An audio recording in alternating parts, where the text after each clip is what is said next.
want some sauce? Scene 1, Apple, take 1. So I had just cleaned my mandolin slicer here. But when it comes to potato chips, quite honestly, I don't see why a lot of people just don't make them at home. You don't need a mandolin slicer. This is just going to end up helping speeding up the process and making things more even. You can use a knife. Just might take you a little bit longer to cut all of the potato chips to the correct size. You know, you spend $3 for a small bag of potato chips. It's mostly air inside there. Per bag of chips, it's probably only like one potato like this, okay? So what we're going to do, you can get a whole bag of potatoes for like $3, right? So I don't know why you'd want to go out and buy a bag of chips. Not only that, but they put all sorts of weird stuff in chips, too much salt. You can control everything like this. So you basically end up grabbing potatoes. I'm not even going to bother peeling mine, washing it off, and just drag it over the mandolin slicer like this.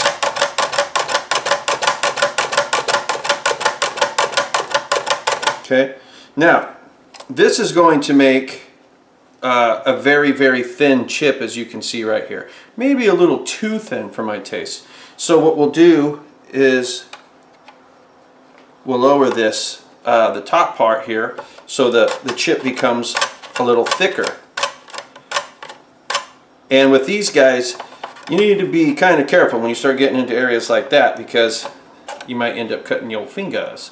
Okay, so now that I had adjusted it, I end up having pieces about like this. And that's actually pretty good, because after these fry up, they're going to shrink a little bit. Okay, so let me do a couple more little potatoes.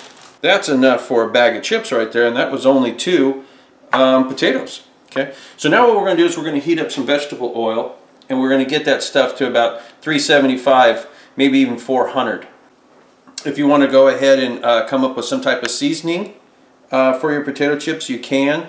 Typically I just do salt, but if you want to end up putting like some ranch, like a ranch dressing type thing, you can go out and get the powdered ranch, you know, and then just kind of sprinkle it over the top.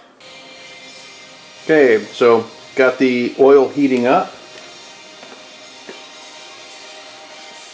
and we're going to be doing these in batches.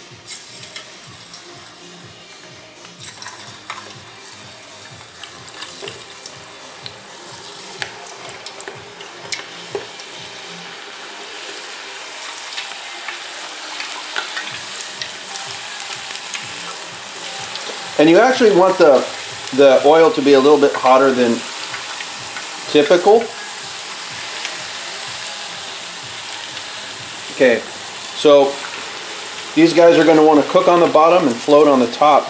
So we're going to end up having to wait for a minute or so, then flip them. Okay. Okay, at this point I'm going to take them out and try to get these guys to drain. As soon as they come out, this is when you want to salt them, or put whatever you're planning on putting on there, any type of seasoning.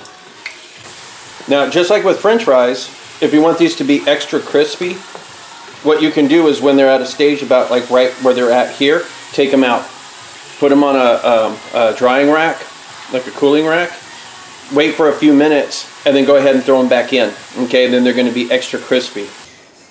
So this right here is after a double fry.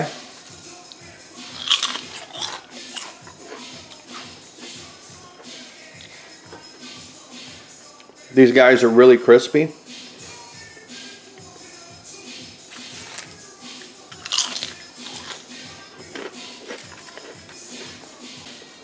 That's an easy way to make your own potato chips. This is exactly how much I give you in a bag. You know, take you 10 minutes to make your own.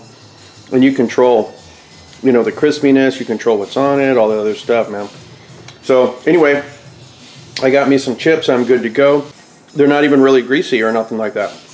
And they're really crunchy. So as far as I'm concerned, they're good to go. Now you can put these in a Ziploc bag or something, and they'll keep for a day or two. Anyway guys, that's that quick video. Thought you'd like it. Till next time, talk to you later.